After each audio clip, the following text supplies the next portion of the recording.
தேவன் ஆபிரகாமுக்கு பெரிய வாக்குத்தத்தங்களை கொடுத்தார். ஆனால் பல ஆண்டுகள் கடந்தும் சாராய்க்கு குழந்தை பிறக்கவில்லை. அதனால் தேவன் செய்வதற்காக காத்திருக்காமல் சாராய் தன்னுடைய எண்ணத்தின்படி ஒரு முடிவை எடுத்தார். அவள் தன் எகிப்திய அடிமையான ஆகாரை ஆபிரகாமுக்கு பெண்ணாக கொடுத்தார்.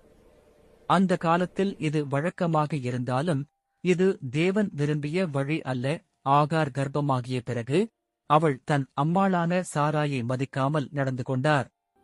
இதனால் சாராய் மிகவும் வேதனைப்பட்டார். அவள் இதைப் பற்றி ஆபிரகாமிடம் சொன்னார்.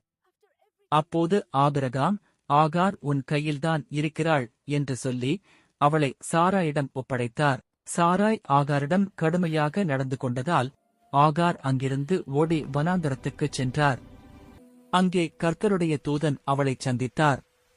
அவர், ஆகாரே, நீ எங்கிருந்து வருகிறாய்?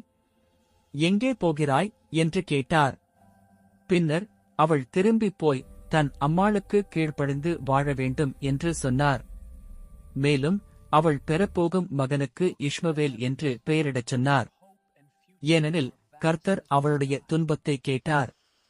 அந்த மகன் பெரிய ஜாதியாக வளருவான் என்றும் தேவன் வாக்கு தந்தார். ஆகார் திரும்பி வந்து ஒரு மகனைப் பெற்றார். ஆபிரகாம் அவனுக்கு இஷ்மவேல் என்று பெயரிட்டார். இந்த சம்பவம் நமக்கு ஒரு பாடத்தை கற்றுக் கொடுக்கிறது. தேவனுடைய வாக்குத்தத்தத்தை நம்முடைய முயற்சியால் நிறைவேற்ற முயன்றால் அதனால் சண்டை, வேதனை, பிரச்சனைகள் ஏற்படும்.